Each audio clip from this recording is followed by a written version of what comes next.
Welcome in, guys. It is Brad with College SportsCast. We are here tonight to do episode 10 of our Big Blue Hoops cast, and we've got a special guest.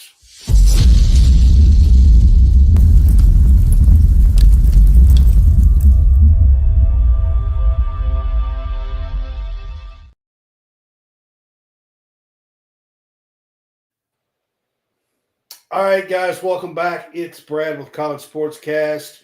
We are here tonight to do episode 10 of our Big Blue Hoops cast. I got Hammonds on with me. What's up, John? What's up, man? We've got a special guest with us tonight, but before I get to him, real quick, I do want to talk about our Facebook. If you're on Facebook with us tonight, we appreciate you. It's growing tremendously over the last 6 months or so, and we appreciate that. You can help support us by sending stars, or you can subscribe to our channel now, our page, and that is only 99 cents a month, and it does give you your own subscribers chat and a subscribers page as well. So we appreciate you being with us on Facebook and YouTube if you're on YouTube as well.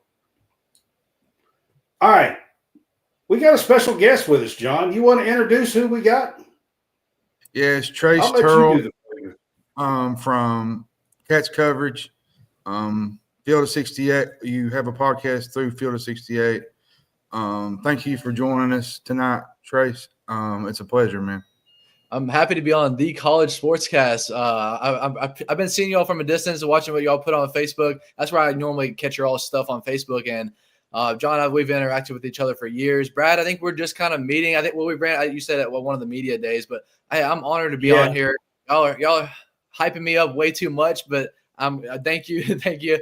We're all in it for the same thing. I can tell you from my standpoint. I mean, I started this a little over 2 years ago, and kind of doing my own thing. And to see that somebody like you started from scratch and created Cats Coverage, and I mean, you're pretty good size. I mean, you're not ESPN or nothing like that, but what you've created is pretty impressive, to be honest. Thank you. I appreciate you all saying that. We're all in it for the same thing, passion related topic. We just want to talk Kentucky basketball and football. And the day I started, I've not put it down yet. I give it every single day, and gratefully people have attached along to it. So I'm very, very grateful for what it's become. And thank you all for saying that. Yeah. So I'm sure if you're on with us, I'm sure you know what Cats Coverage is. It's all over. I mean, he's on Twitter and Facebook and all over and posting stuff. Does a great job keeping up with everything. He goes to games. He's posting game nights and he's with the media with games and everything. So check him out if you don't know him. Trace is going to join us here tonight, and we're going to talk about all the things that's happened in Kentucky basketball over the next 45 minutes, 30 minutes or so. Let's get started. Let's go back to last week. We do these shows on Mondays. Last week, we were kind of leading up to the Tennessee game. And, let's start with the Tennessee game.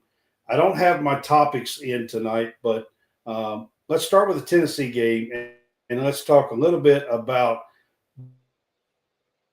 the win on the road in Knoxville, the third win in a row down in Knoxville. Trace, was you surprised how we played down in Knoxville? I want to say yes. I didn't think we had much of a shot going into it, but we've won 3 in a row down there. And I think it's been 3 of the last 5, if I'm not mistaken. We're on a little streak down in Knoxville, the orange Rocky Top. So you might want to paint that rock down there blue, because we're kind of taking that over down there. It was an impressive win, especially just, without Lamont Butler. I didn't think we had a shot. Jackson Robinson finally showed up in a big game. I know he struggled with that at the beginning of the year, the big game moments, but they all played great. Kobe Bryant played great, and what the pieces that they had, they made do with it. And gutsy win, a huge win. I mean, at number 8 Tennessee in the SEC. I mean, there's nothing guaranteed in the SEC, and you go win at a top 10 team in their home arena. That was huge, huge. Let me ask you a question because I saw this today. Did Tennessee move up in the AP poll?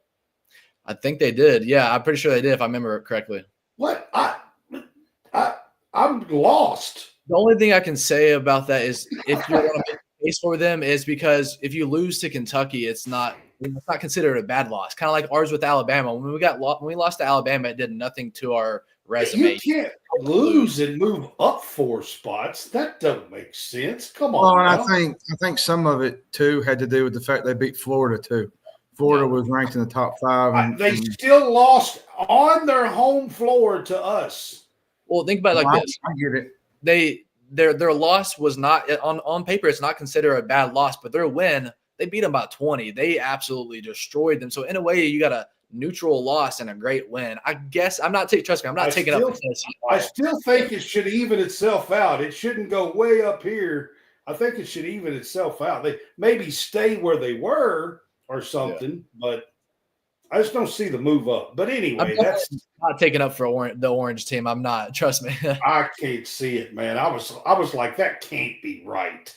I thought it was somebody else's list. And then I got to look at it and it said AP poll. I'm like, that's crazy.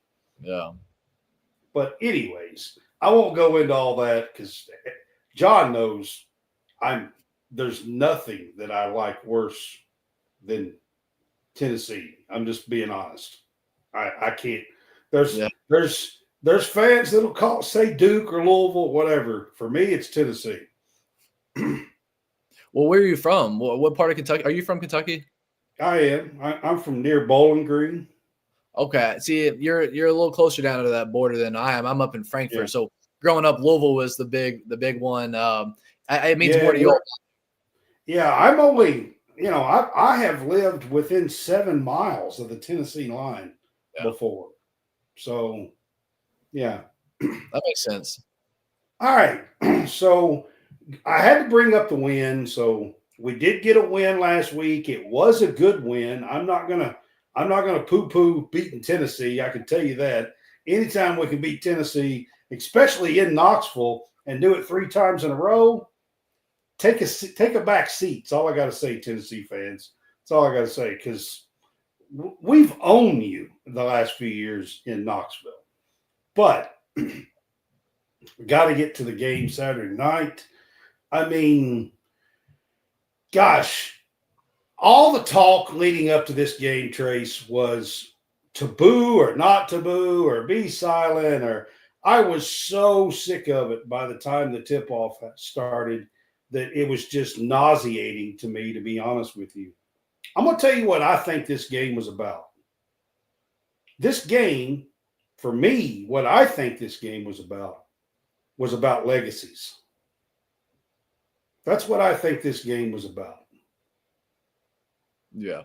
What do you think? Yeah, it's totally about, it surrounds the former coach, John Calipari, from the far perspective of people who aren't Kentucky fans, aren't Arkansas fans, who just college basketball fans from a distance. They're like, oh, y'all kicked Calipari out, you pushed him off. And that's not really, I don't think what it is. In my opinion, the game has passed him. It was time for him to go. And I said this about halftime. I put out a post. I was like, when we were down 1 at halftime, if you lose this game, well, let me backtrack. So when we circled this game back in August, like, oh, here comes February, that game far down the road, it was a big deal at that point because, we didn't know what was going to happen with the 2 programs. Did we make the right decision? Like, none of that was performed yet. It was all just kind of the season hadn't started yet. So at that time, if you lost to Arkansas, it's like you could just see the narrative of like you pushed that coach out, but he came back and beat y'all. Y'all got rid of a good one. As the years went on, and you see how the 2 teams have performed, I put out a post there in halftime. I'm like, if you lose to Arkansas, like, yeah, you don't want to. That's really, really embarrassing. But like, that's not going to change the fact that we still made the right decision, that this team is better on paper. Let's go see who's going farther in March. And I feel confident we got the better coach, especially for long term. So like, yeah, it's embarrassing and they're the winners for that game, but they're just going to celebrate until Sunday night. Come Monday morning, just come today, they're back to the awful Arkansas program that they are. And we're back to Kentucky basketball where we have a chance to have a postseason. They don't. Yeah. But I got to listen. So I think that win for them the Saturday night may change things for them. But they'll Like, just be on the I bubble. think- bubble. Yeah, but I think we may have allowed them to find something on the floor that's going to work for them. They shot out of their mind though. I mean, I can't. I'm not going to bank on them performing that way the rest of the year. Yeah, they had a 12-2 run coming out of halftime. I think Wagner hit a 3-pointer. Yeah. Knox had a big dunk, and I think we called a timeout. And One more tweet that Wagner looked like D Rose. Wagner and Pipple on D Rose's, you know what? Yeah, and them beating Kentucky, I mean, it's gonna put them on that bubble when they were almost gonna miss it anyways. But like, I mean, is any of us predicting them to do anything in March? Like, I let them make the tournament. I'm not worried about it at all. I mean, and they knocked down, what was it, 13 three-pointers? That was their second most in a game all year. I think they started off 5, and they averaged 5, by the way. There you per go. game. The biggest thing was the guard play, how they just drove at Kentucky. I think they had 17 assists. Wagner just did whatever he wanted to do. Well, they shot 70%. You're not going to beat too many teams when you allow them to shoot 70%. I don't care who it is. Yeah, DJ Wagner, Big Z. I mean, Adu Thiera, I knew we wouldn't have no match for him, and he finished with, I believe, like 21. I think he's their best player, and that's not the popular take, but he's the guy that like a lot of teams have a hard time handling. And I remember when Adu Thiera was getting backup point guard minutes, they had him at point guard at Kentucky, and you could tell the signs this guy was going to be somebody one day, and now he's averaging 18 points a game. Oh yeah, listen, I'm not going to say anything bad about Adu. I won't say anything bad about Big Z. DJ, I mean, listen, I just don't think he's that great of a player. I think that he has some moments, and he had one of those in the second half the other night. First half, he had a goose egg. He had as many points as I did. And I'm sitting on the couch. Yeah, I agree with you. I don't think DJ Wagner is that good of a player. He was a McDonald's All-American. Now he's in his second year of college basketball. I mean, he's done something wrong along the way. Yeah. I tell you what really confounded me was some of the lineup and substitution patterns. You know, Kentucky went out, what was it, Tres? 18-12. 18-12, yeah. Calipari caught a timeout, and then when we come back to the floor, Pope had jerked out maybe two of the guys. Almanar was one of them that he took out, and I said it at the time. Why is he taking him out after he just hit a 3 and going to the free throw line? Which I get from the standpoint that Lamont Butler's out, and you gotta kind of maneuver with the way the point guard play is. But to me, I just think they should play these guys until they're gassed and give these guys a couple breaks here and there, like especially when you've got 2 or 3 players out and your bench is shorter. I mean, I will say it wouldn't really matter, Brad. The defense was just horrific. It was just bad. It was. I mean, that's plain and simple. That's what got us beat was the defense. It wasn't the refs and it wasn't a bunch of other things. It was the defense. They couldn't stop. It seemed like that every time Kentucky made a bucket, Arkansas came down and hit another. We was trading baskets. We would have had trouble guarding the fence post.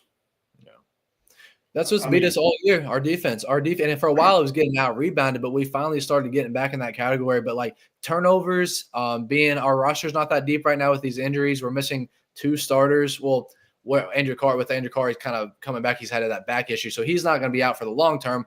Butler is. It doesn't seem like anytime Butler is going to be back. Like it's going to be a few weeks at least. And they don't even know if Kerr's coming back this year, and he was like that 6th, 7th guy as well. So, at this point, I don't think he is. Yeah, you're missing a lot of valuable pieces, and your defense. If you can go score 100 points and you give up 98, what's the point? I've said that about the last year's team, but we were harping on that team all year long, and it's kind of a little bit like this team as well. But okay, so we're talking about bench play and that kind of stuff. I got to ask you a straight question, man. Why is Trent Noah not getting more playing time? When he is on the floor, he's producing. No. And playing well. Yeah, I think just the only thing with him is, we asked Mark Pope in the press conference, and he didn't have an answer for him. He said his somewhat of an answer was when with Ainsley Almoner playing so well, it's hard to find a role for him. And when he comes in, he's going to give you that effort, and that he's kind of solid for his height. He's going to bang with to hustle. He's going to get some rebounds. He's going to get some loose balls. Some of them are 5 or 6 inches taller than him. It's just I just don't. Listen, I like him just as much as you do, and Travis Perry, but I just don't think he was good enough to be in that game. I understood it. Well, see, my thing is this, Trace. I think he's playing better than Chandler and Travis Perry. And it's not even close when he's on the floor.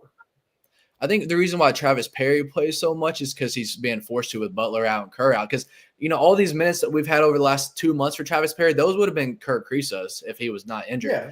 Now with Lamont Butler, it's just our only point guard options are Jackson Robinson and Travis Perry. So Travis Perry has kind of got it like, hey, here's a big open role for you. I think that's the case why he's playing. Well, apparently Amari Williams is a point guard.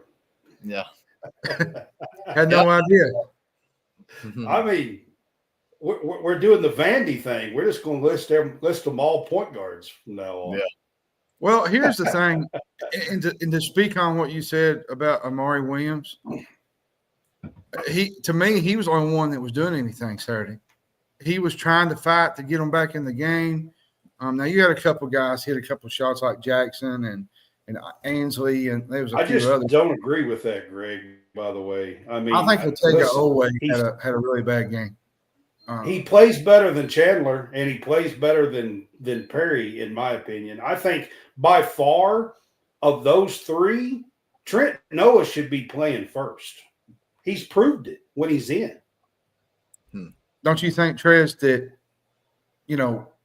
I felt like Ortega was trying to play too much hero ball. He was trying to force too many shots when the game was down, 5 or 6, and it just felt like he was trying to do too much. Yeah, I guess I could see why he was trying to take that role. He's our leading scorer, but I think he just, he had to do the arrow on him the whole night. Their best guys were on Ortega, and then Jackson Robinson probably got their second best defenders. But I think just, how many times did Ortega fall on the floor? I think he was just getting beat up, and I don't know if he's as physical as those guys. I mean, he is one of our most physical players, but a dude, the arrow is a tank, and he can jump with the best with them. He can run with the best with them. He's longer than the rest of them. Yeah. He just had a little bit of a mismatch in somewhat. And that's part of the reason why I say that I think they found something. We let them come into our house and find something because, let's be honest, they do have some talent. They just haven't figured out how to put it together this year. I think they have a lot of individual talent, but that's what we've seen with Cal teams over the years. And if he puts it together, that's always a big question mark. Right. Yeah.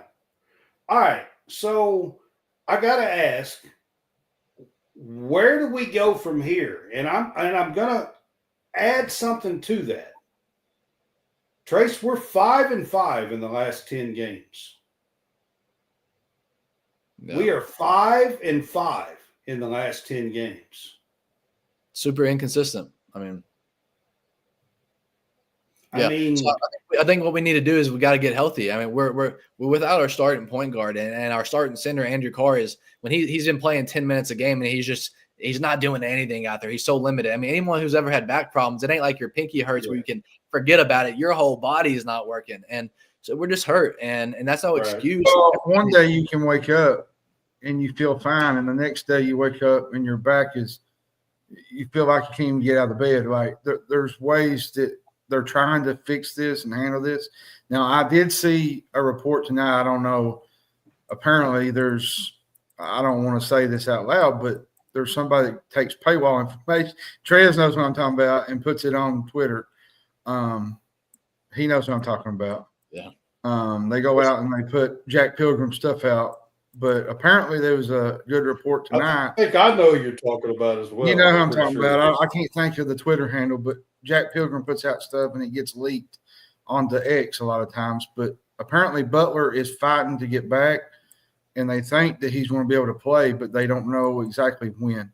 They said that I don't know if it was cleared or if I don't know. It was a good update, though, on Lamont Butler. So apparently he's going to try to play here in a couple of weeks.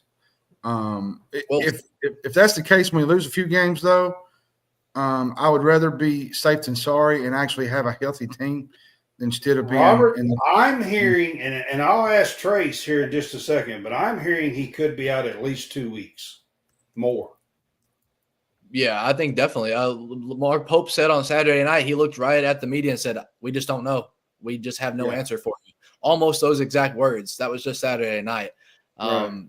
I think it's going to be the long term. And then, his dad was retweeting stuff. We'll save him out for March and all this stuff. I don't think we can bank on him at least for another month. And that's just not you think it's going to be a month? Wow. I think it could easily be a month. Easily. That's just a guess. It's a shoulder issue. I think it's at least going to be 2 weeks. Trace, if you're right and it's a month, we're talking the 1st of March. And I mean, what's our record? How are we gonna manage going through February if Butler is out a month? You're just going to have to fight. That's what I said yesterday. Like I was talking to a person yesterday. You're just going to have to fight through some of these games, and you got one coming up Tuesday night. Ole Miss ain't going to give nothing easy to you. They're really at their place. It's going to be a tough game. Going to be tough. Now I will say, Trace, you can back me up on this. You can't afford to lose Saturday. South Carolina coming to town. You got to take advantage of that. Like, you cannot lose this game. Now you can probably end up losing Ole Miss, but you can't come home and lose to South Carolina with Tennessee on deck Tuesday night. Like, there's no way you can do that. If you do, the next 3 games is at Ole Miss, South Carolina, and then we get Tennessee back at home. And then you go to Texas on Saturday. Yeah. I mean, it's not easy. And if we're playing without Butler and Carr's still not healthy, and I don't see Carissa coming back anytime soon, if at all, to be honest. Well, and here's the thing, Trace. Kentucky's shown that they can win without Butler, okay? They beat Gonzaga and Seattle. But the problem is the winning consistently. Here, we got Matt Jones with us. That ain't the same one, I don't think. Okay, I had to we're putting, we're trying to put 2 to 3 games consistently together, and that's tough without your point guard. Now, you might go a spurt, you beat a Tennessee like that, and then end up losing the next game, or you come back and you win another. But the consistency without Butler is where we're struggling. Like, you got to have a consistent thing. Without Butler, it's tough. Yeah, because all you guys, Jackson Robinson and Travis Perry. Travis Perry, he's trying to make the most of his minutes, but he's not a starting SEC point guard right now. Jackson Robinson don't want to play point guard, but he's being forced to. It's just we're just making do with what we have. Trace, to be honest with you, I actually think that Jackson Robinson has played the best for us this year when he has played the point guard. Yeah, I think it makes him more aggressive. I think the same as what we saw with Kobe Brea. I think it was at Tennessee. I think when he was like either starting or first guy off the bench, something like that, they're like, okay, the reps are mine tonight. They want me to be aggressive, and I think just that mindset switch, it helps you play better. I mean, if you're just more aggressive. I actually think his NBA stock and everything is going to rise because he's playing point guard, and he looks so much better. Here's the thing, too. He made a statement. Mark Pope did. Trace was there, I think. He was talking about the rotations. He said, I'm just trying to figure this out. He said, he subbed one of the 3 guards out. There was a high intensity game. It was a little slower pace. He said, I thought maybe we could withstand it, but apparently he didn't realize that without those guys in there that they could not withstand that surge, because when they was firing, like, you looked at what was Amoore hit a big 3, Robinson hit a big 3. I think Kobe Brea has been playing great. That's one guy that I wanted to talk about. I think he's been playing fantastic when he's in there. Yeah, he's playing really, really well. Yeah, I really like what I'm seeing from Amari Williams, if I'm being honest. He just had another 22-11 game. I mean, I am too. Putting him right up under. I actually wanted to mention this to you. So it seems like online on social media that Amari Williams sometimes takes a beating from the fans. And, like, I actually think since Butler has been hurt, I think Amari Williams might be our best player. He brings value to the team that no one else really can, but I'm still riding with. I said this after maybe a game or two after the Clemson game. I said at the time, Lamont Butler is our most important player. Ortega is our best player. And then at the time, that was the Jackson Robinson debate. I didn't think he was the guy. I think Ortega always our most all-around player, but Amari Williams brings you something that really only Brandon Garrison can come a half of that in terms of what. Yeah, but if you look at the last 2 to 3 ball games, if you look at the plus minus when Amari Williams is on the floor, it's undeniable. Yeah. Amari, even the other night, we were much better when Amari Williams was on the floor. But the problem you got, though, without Butler, is you got to stop teams from getting back in transition. And Butler could at least stop that a little bit. Like the guard, like Saturday night, Butler would have been great because Wagner wouldn't be able to do some of those drives. There's where we're having the issue is these guys ain't quick enough for some of these athletic guards, and they're getting eat off the dribble. Now, Ole Miss, let's be honest, always nearly as good defensively as Butler is. Now, I will say this: Ole Miss is good. Trace could probably tell you a little bit more than I can, but Ole Miss probably ain't as athletic as Arkansas, but they still get up in your grill and they play basketball. They're not a great shooting team. Now, they played good against Auburn Saturday, I thought. But this is a game that's winnable. Let's be honest. Now, it's going to be a tough environment, the Pavilion, but it's a winnable game. It's not. I don't think they'll blow us out if that's what everybody's thinking. I don't think it's going to be – I think Trace, I got to ask you about this, talking about the Ole Miss game. So the odds come out, the betting odds come out today, and we are – the underdog in this game. I got to ask you, every single game that we've been the underdog in so far this year, we have won. Do you think that continues tomorrow night at Ole Miss? If you're making me pick right now, I do. And without having our star point guard, I still think at Ole Miss, they're getting some points because it's at home. That gives you 2 to 3, 4 points on the spread, no matter what, if you're the home team. But it's not going to be an easy win. It's actually going to be really, really hard to win. But I feel like we do. Again, it's like this team's so weird. You win the harder games. I mean, this is not the hardest game we played, but they're still in the top 25, and it's at their home court. But then we lose to the worst teams. I think we just get up for those moments, and I'm picking a win. I think we're going to win in single digits, but I think we're winning, and I think it's going to be. And that's where my issue is with this team, to be quite honest with you, is we are winning the games that are big games and games that we are picked, like odds-wise, to be the underdog. We're winning all them, but it's the games that we are playing against unranked opponents that's killing us, absolutely killing this team. Yeah, it makes no sense. And I tell you, you look at them from a defensive efficiency standpoint. Tennessee was ranked number 1, right? I think I can't even remember what Ole Miss was. I think Tennessee was number 1. Yeah, defensively. I think they're maybe 10, no 11. They're 11th defense in the country. So if we can score and space the floor against Tennessee, I think we can do the same against Ole Miss. But here's the thing that I want to kind of get re-involved into Kentucky. I want them tomorrow night. I don't want them to think on all this Arkansas stuff. It's probably in the back of their mind right now where they lost that game. I just want to see them play pissed off. No. Just get mad. I mean, me and Brad had this conversation Saturday about the Mamba mentality with Kobe Bryant. That's where I've been about this whole Arkansas. He ran right through his friend Paul Gasol. and he's his own teammate. He ran right through him and about killed him. Well, not really killed him, but he basically just knocked him really hard to the floor. That's his own teammate. Mm. Yeah. Now, and I'm saying this from a Kentucky standpoint, go in there, don't let the pressure get to you, and just play like you're mad at the world.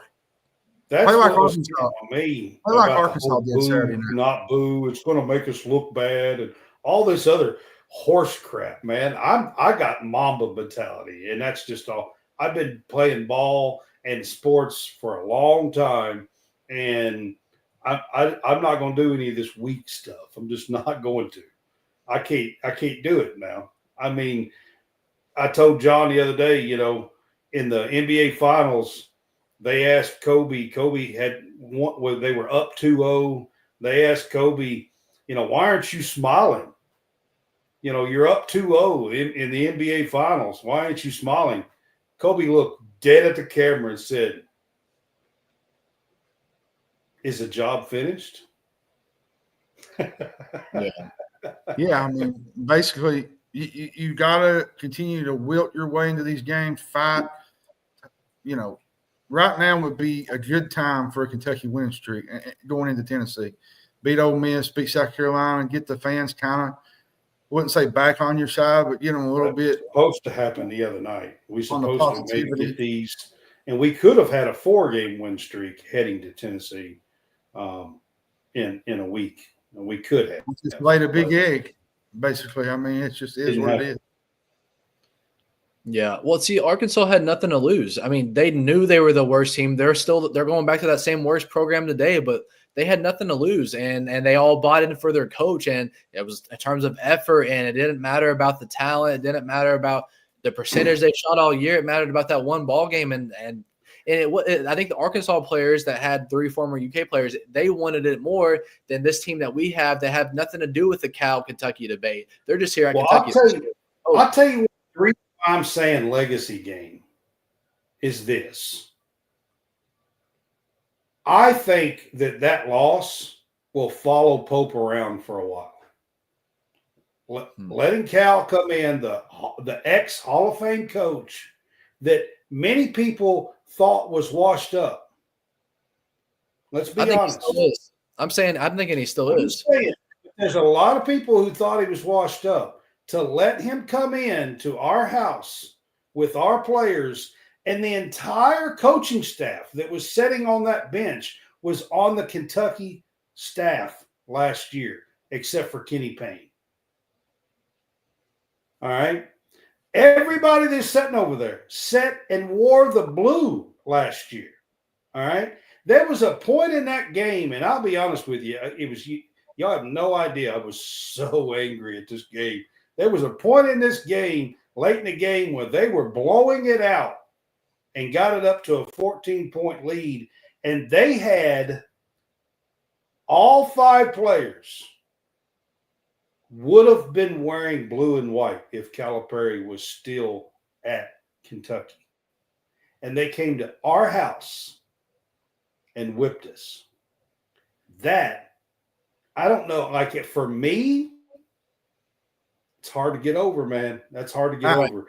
I'll say this. I got to ask you this, Trace. Do you think the national media and the pundits and personalities, do you think that they're going to be talking about this all season, right?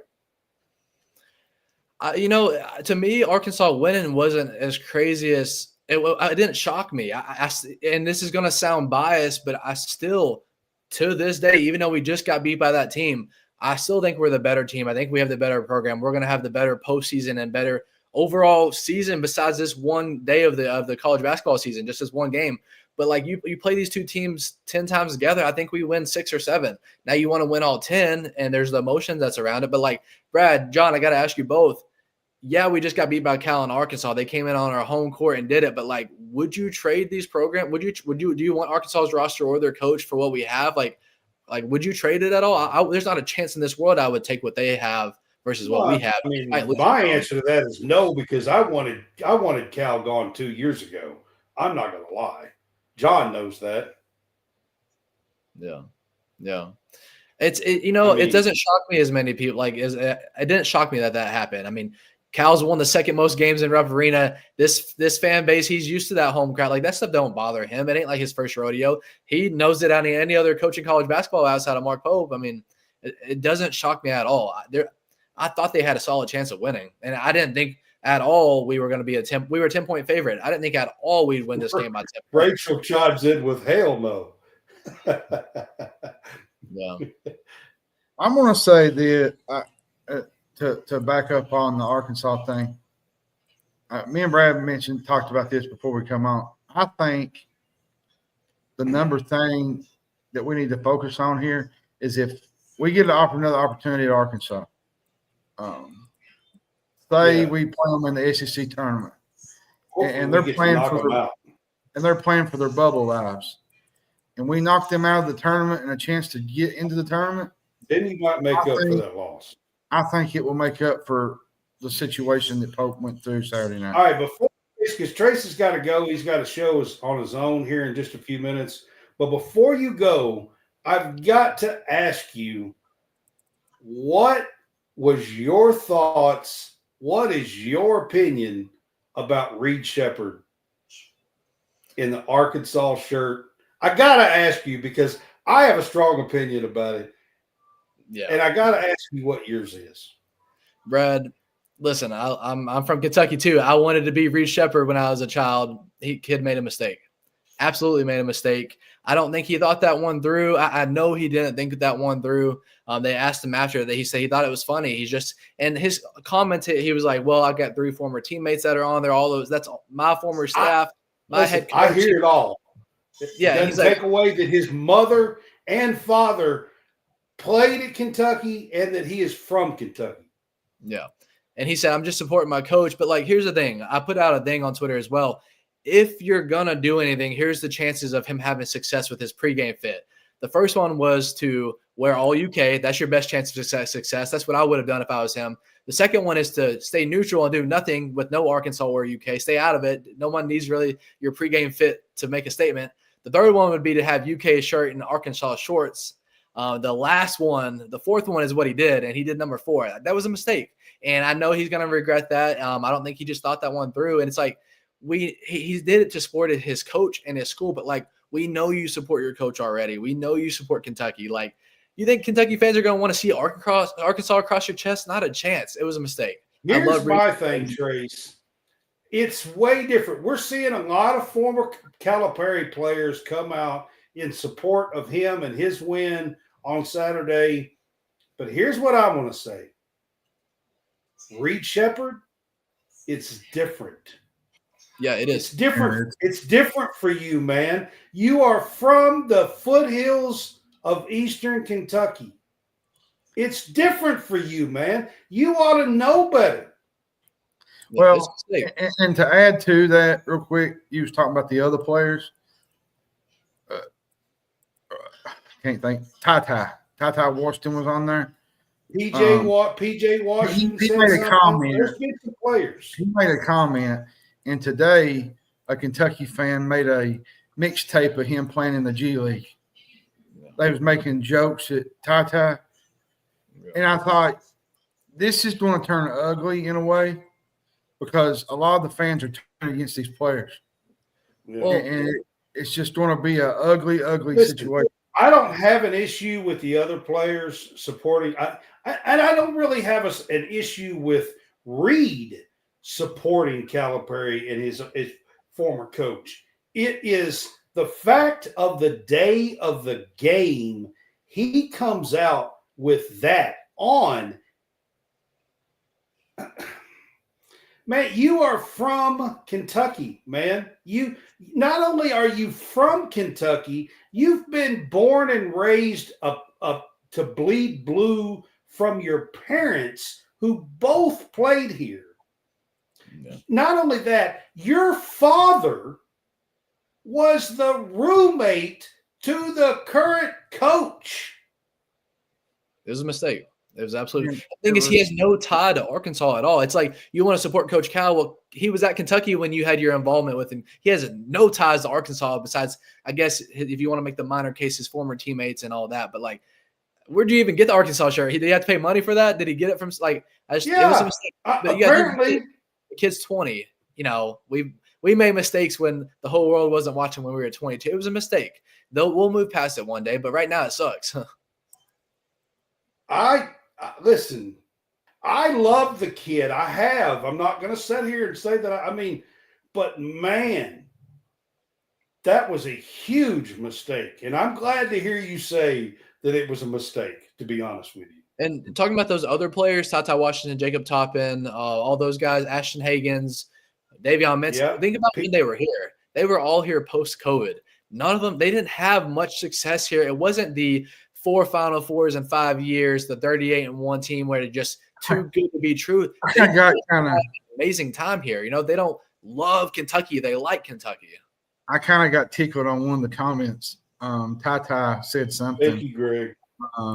About walk in, you take over your trap, and some UK fan put on there said, "Yeah, you took it out when you lost to St. Peter's." And I thought, you know what, man? That was the thing they used to say all season long: walking your trap, taking over your trap. It's a song. Well, the thing is, the trap that they took over, that's his trap.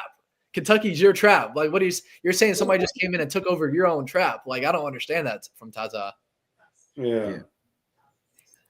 I had to throw that in there before you go. I know you've got your own show here in just about 10 minutes or so. So we got to let Trace go. But man, we appreciate you being here and being with us. Cats Coverage, that's where he's from. That's what he's doing. He also has the podcast on Field of 68, the Kentucky podcast on the Field of 68.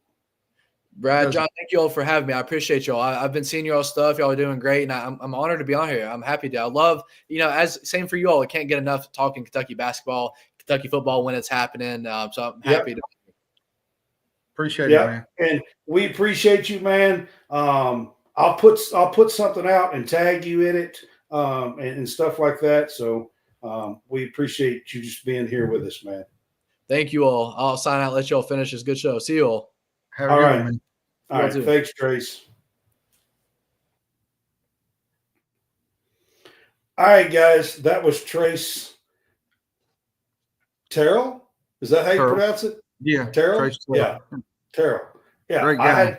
Listen, you can say that a couple of different ways, but his name is Trace Terrell. He is from Cats Coverage. The most impressive thing is he started that with nothing, no followers, started it from scratch, and has done an excellent job. I mean, that's kind of what we're trying to do here at College SportsCast and with Stadium Rant. So got to throw that in there. Yep. All right. I'm trying to read what. Yeah.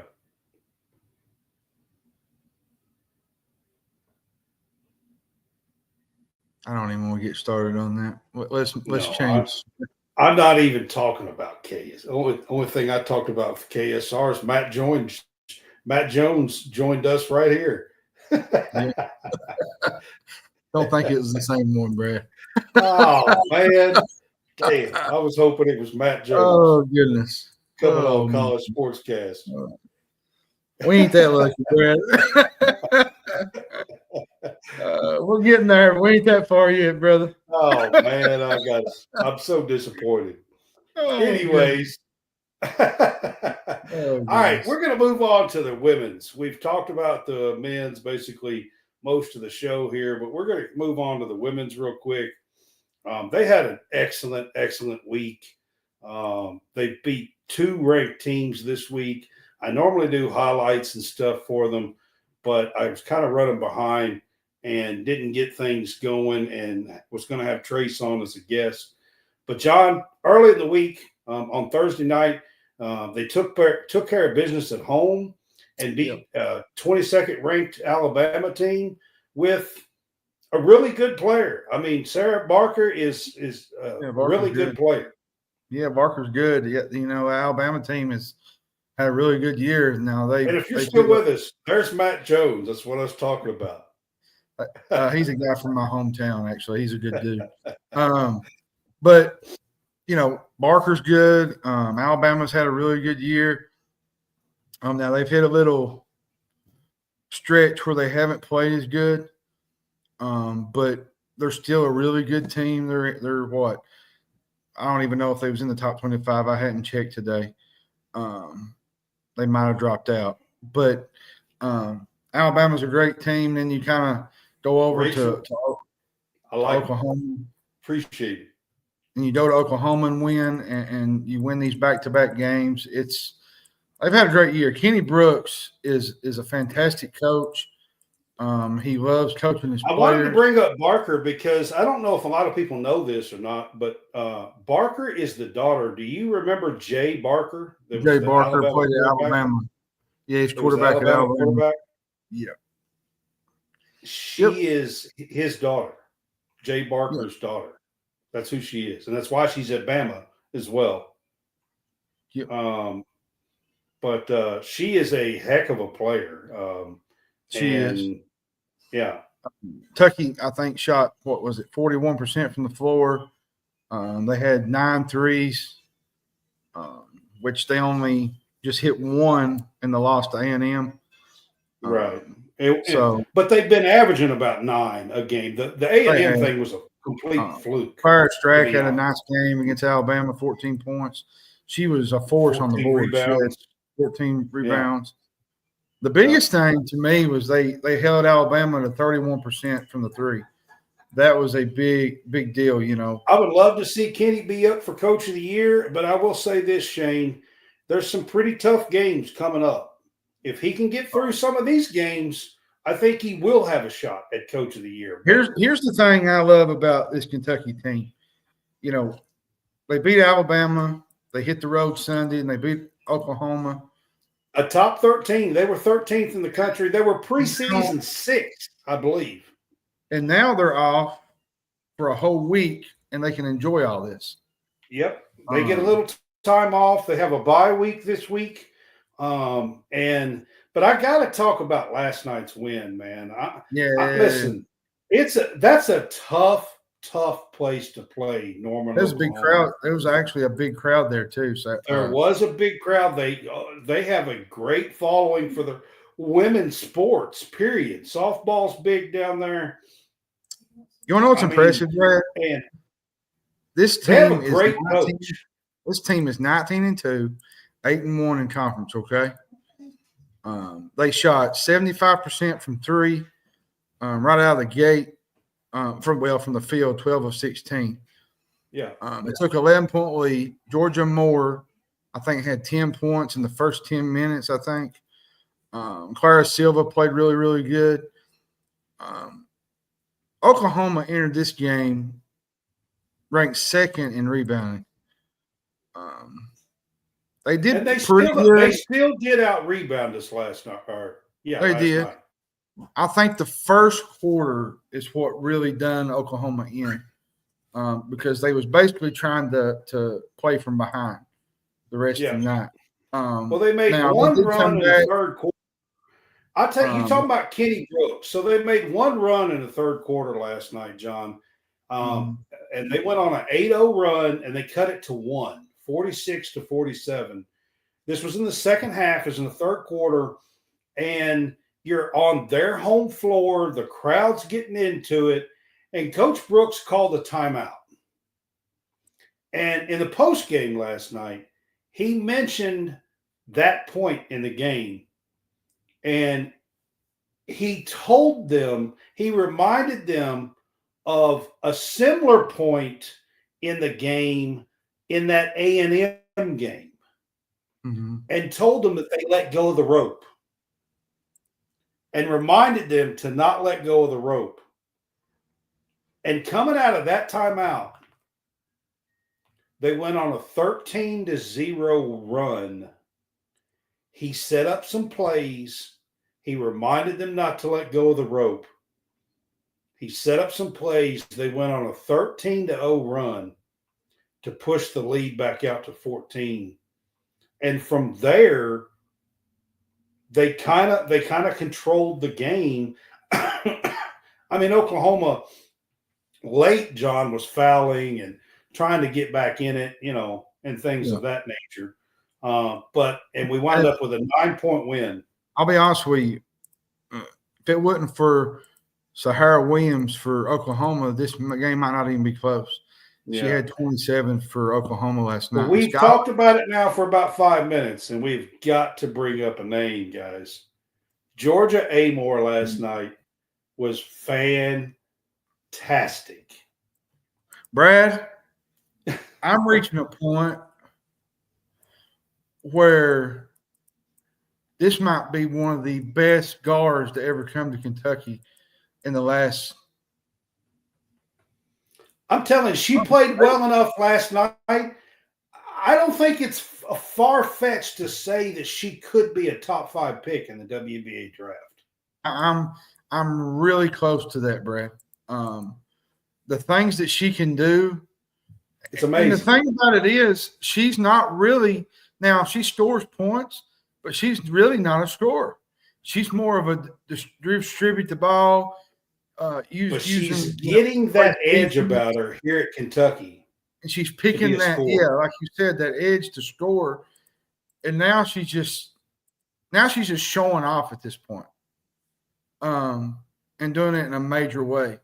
And I did like the end of the game, like it was the locker room footage, everybody showed it. They was trying to find Georgia Amoore, and they ended up finding her, and they threw the water on her, and she just laid there and played dead for a few minutes. These girls love each other, man. These girls love each other. They play for each other. This is the most. I'm gonna be honest with you, Brad. I've watched Kentucky women for the last 4 or 5 years. Well, maybe even longer than that. Maybe 10 years since back to Matthew Mitchell. This is the most fun I've had in a season with Kentucky basketball in quite some time, and that's even going back to Ryan Howard days. Few of those girls that were really, really good. Claudia Mathis. I mean, there were some good teams. There were some really good teams. And I wouldn't even put it past it to this might be the best team that I've seen since that time. Victoria Dunlap. I don't know if you guys remember her in 2012, 2013. Dunlap was really, really good. Yeah. She knows how to take over a game. She knows how to get her teammates involved. Georgia. Georgia. And I'm gonna tell you I'm gonna say this. If you're watching Georgia, you're a PT peer, as Dick Vitale says. You're awesome with a capital A. She really is, man. I mean, she tied the single game scoring points record for Kentucky. She had 43 last night against this Oklahoma team. And I got to say, John, this Oklahoma team had all 5 starters back and added Regan Beers. Yeah, I mean, they're loaded, man. Yeah. Well, and you add the backcourt with Skylar Van and her sister. What's her sister's name? Is it the other Van girl? They've got 2 of them. They got 2 Scott girls too. Skylar Van's one up. I can't think of the other one, but and then they got that Verhulst. Verhulst. She's in the backcourt. She had I think 11 last night. Reagan Beers had 18. Reagan Beers is one of the best big girls in the country. She's one of the best big girls in the country. She really is. I mean, she's like 6'6", and just she's big. Like she's physical. It's just hard to comprehend how great of a season this has been. And, a lot of people, I told people this early in the year, I said I wouldn't be shocked if the women had a better season than the men did. I told people that, and people thought I was crazy. But right now, it's looking like that might be the case. But now, I will say they end the season with a gauntlet. Okay. Yeah, it's pretty tough. But some of those games now, Brad, to be fair, are at home. They get LSU at home. They get Texas at home. They get Tennessee at home. There's some big games at home that they could take advantage of, and And I'm going to say this right now on College SportsCast. And I know everybody's been talking about the whole bracketology, and I think they're being shown no respect when it comes to that. For the girls? Absolutely. Absolutely. I think the girls moved up to 11th today. I'll be honest with you. I think they're at the very least, I think they're the 8th or 9th best team in the country at the very least right now. I think they're a 2 seed, Brad. They are. And Charlie Cream had them as a 4 seed yesterday. And I'm like, what in the hell are you watching, dude? Because, like, seriously, there's no chance that this team deserves a 4 seed right now. Now, if they get one of those high seeds, if they could somehow beat Texas and beat Tennessee at home, there's an outside chance this team could get a 1 seed. Let's be honest. Yeah, I mean it's right there for the taking. And I'm going to say this, and the women's different. The compared to the men's tournament, the top seeds, they get a home game. It's one of the things it's actually one of the things I really love. First and second rounds are at home. That and the baseball top tournament. 4 seeds. The baseball tournament, I like the way they bring that together with the baseball too. Yep. You get what, 2-3 games at home, 4 games at home. Yeah. You get 2 games maybe. Baseball does the same thing. When it comes to regionals and stuff. The girls get the first 2 rounds are at home, and then they go to a region. Then they're a region.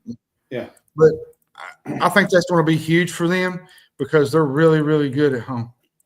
And this crowd, if they do get a NCAA tournament home game, that place needs to be packed. Oh, sold out, man. It's got to be sold out for sure. And I can't wait. It's going to be so fun, to be honest with you. I can't wait for it. But let's talk about Ole Miss because that's who they play next. It is next Monday. They have a week off. So next Monday's show is going to be centered. It's probably, if we do a Monday show, it'll probably be a post-game show. Yeah. On Monday night next week. It probably won't be at this same time because I think the games on Monday night are at 6 and 7 Eastern, 6 Central, 7 Eastern. So we will probably do a post-game show next Monday night after the Ole Miss Kentucky women's game. It's on the road. Ole Miss is, they're 5th in the SEC right now. They're 6-3 in the league. They were preseason like 12 or 13. They had fallen out, and I didn't look today. I don't know if they've climbed back into the AP poll. I don't think they have. I think they're still out. I'll check real quick. I hadn't had it pulled up. I didn't know if they got in at the bottom. They're close to getting back in the poll. No, they didn't. They're like 4 votes away, I think. How many votes? Because they got votes. I know they did. They're 30th in the AP poll. Okay. Vanderbilt stayed in. Yeah. 24. And Alabama. Alabama stayed at 23. Yeah. Yeah. So, they go on the road. This Ole Miss team they got KK Deans, who started at Florida for a while, and she's transferred there. They've got Madison Scott. I mean, they've got some. Ole Miss gets after you. They do. They play some defense. They got a really good defensive coach. Yeah, and they beat Vanderbilt. They almost beat Texas. Yeah. So this is not going to be an easy game for Kentucky. Nope, it's not. Especially on the road. Yeah, it's going to be a tough one. Yeah, but I think and then that's next Monday night. Next Thursday night, the Texas Longhorns come to Rupp. That's going to be fun. Oh, is it at Rupp? So they have a hell of a week next week. They gonna play it at Rupp? I mean, I said You mean road, Memorial? You no, meant Memorial. I meant Memorial Coliseum. You had me confused for a minute. No. Memorial Coliseum. I'm Rupp's. Never mind. It's at Memorial. I'm I going to just tell you, said it Brad, wrong. losing to Arkansas has burnt your brain, man. Yeah, I just said it wrong. But they're playing at Memorial next Thursday night. Right now, the number 4 Texas Longhorns are coming to Memorial next Thursday night.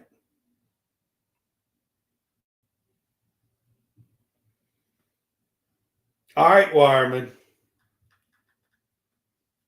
I got some for you. I don't regret it at all, and I will do the same thing the next time we play them because I have that same mentality. You're muted, by the way. I can't hear Let me you. go over the men's poll that come out today real quick. We forgot to do that.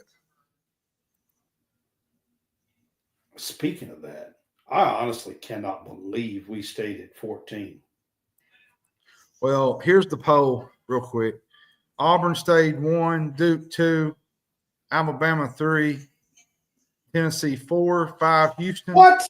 How the hell did Tennessee go from 8 to 4 and got beat? Buddy, That's insane. apparently some losses don't mean as much as others, it looks like. That is insane. Purdue 6 or 4 to 6, 7 Purdue, 8 Iowa State. Now Iowa State dropped a lot. If they lose to Kansas tonight, they might drop completely out of the top 10. 9 was Michigan State, 10 was A&M, 11 was Marquette, 12 was old Rick Pitino. We talked about him Friday night. We doing. Talked about him, yeah. 13 was Texas Tech. My God, Brad, what a win in Houston Saturday night for the Red Raiders, man. They're playing. I told you Texas Tech had been playing pretty well. That's a 14 in Houston. Yeah, tough. 14 was Kentucky. 15 was Missouri.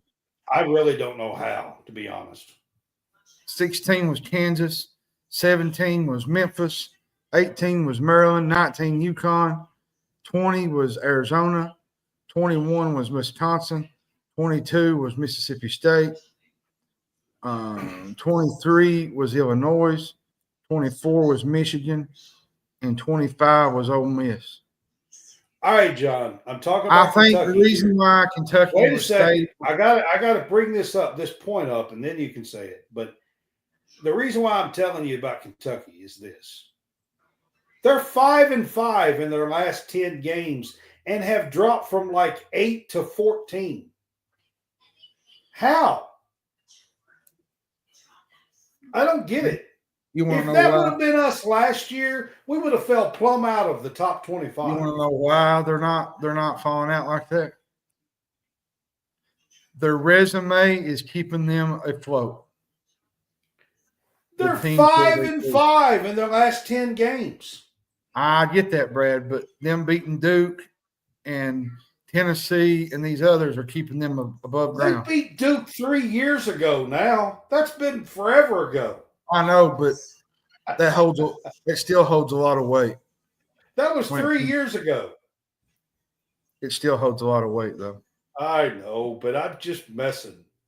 I want to say something real quick while we're on the college sportscast. I wrote an article today honoring a kid in the state of Kentucky that I've had the privilege to watch.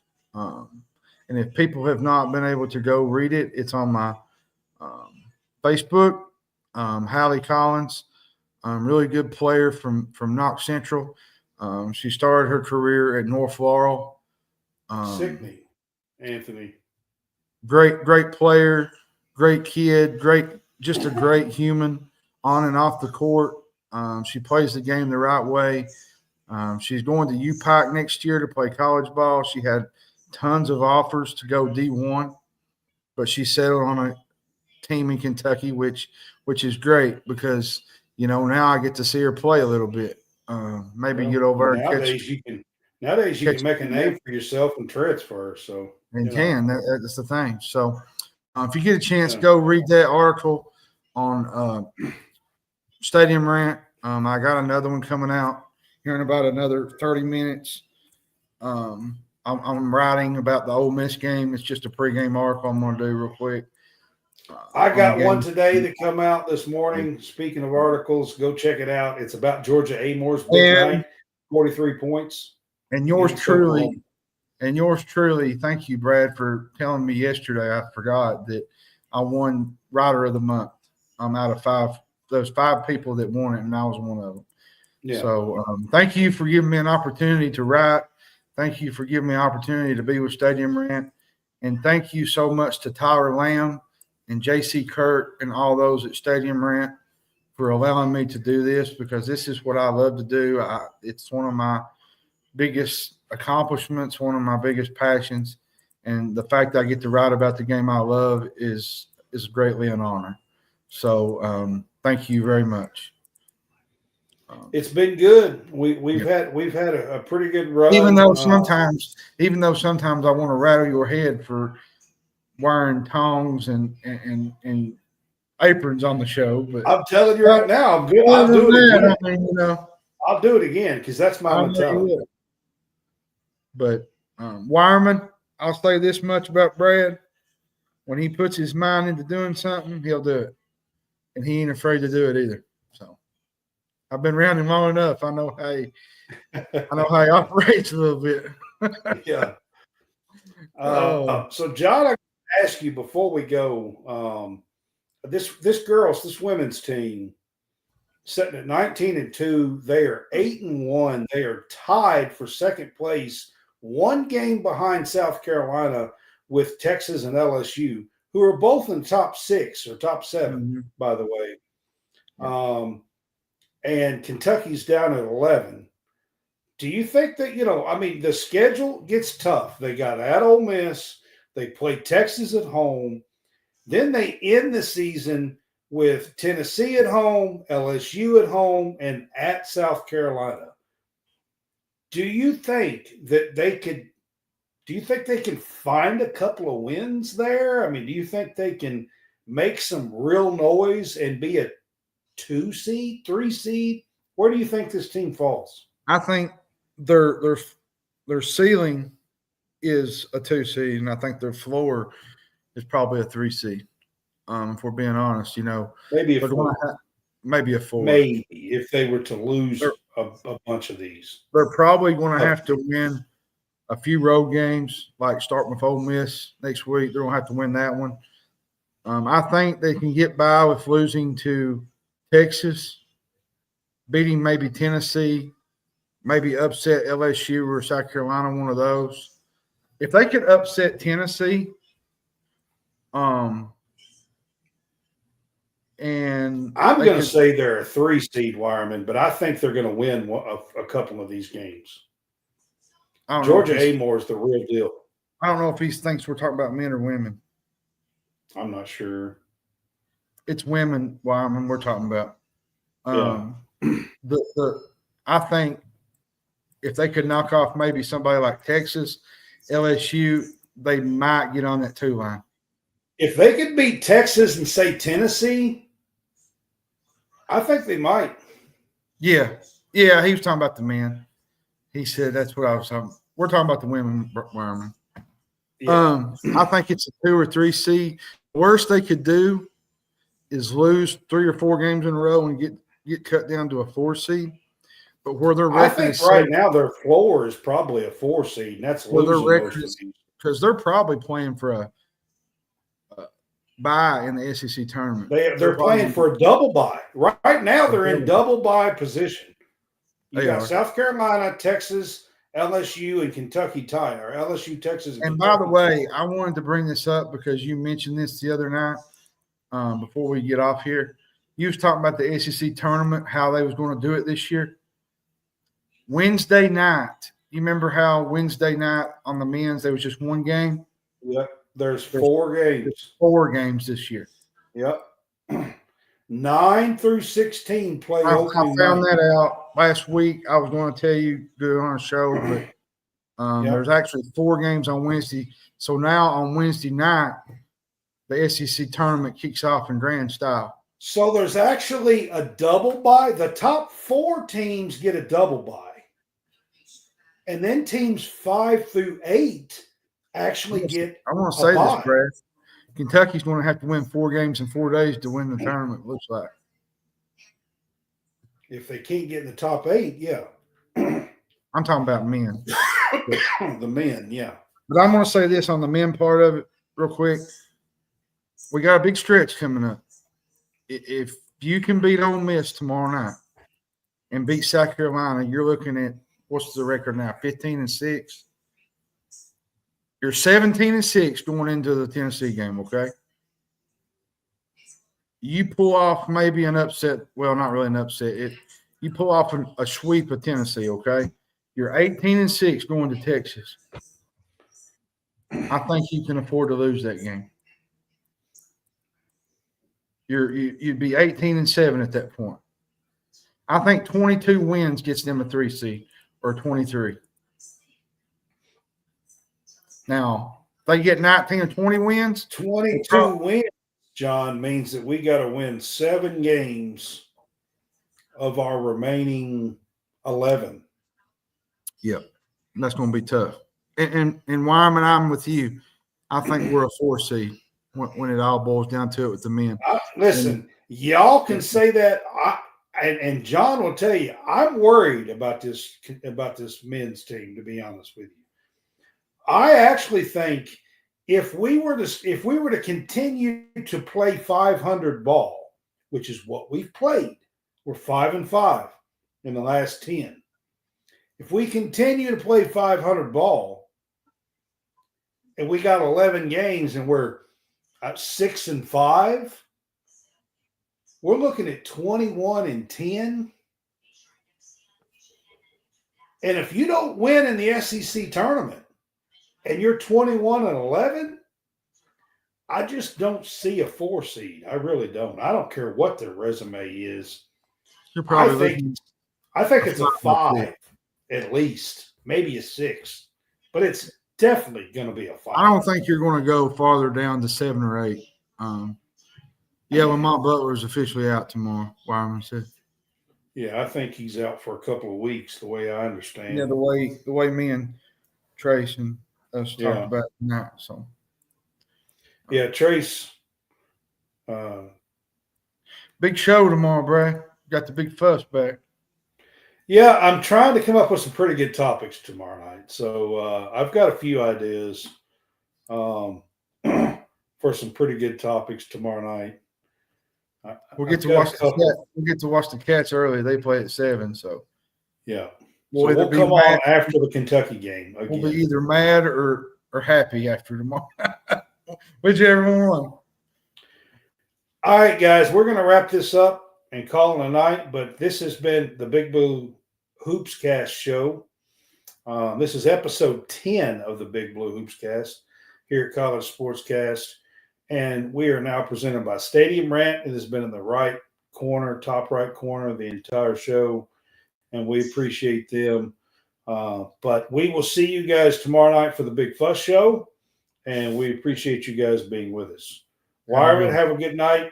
If anybody else is with us, Sarah, Shane. Get those tongs ready, Wyman. Yeah, I'm ready to eat. I can tell you that. I'm hungry. Yeah. Let's go have some supper because I'm hungry. Yeah, have a good one, man. All right, man. Good night, guys.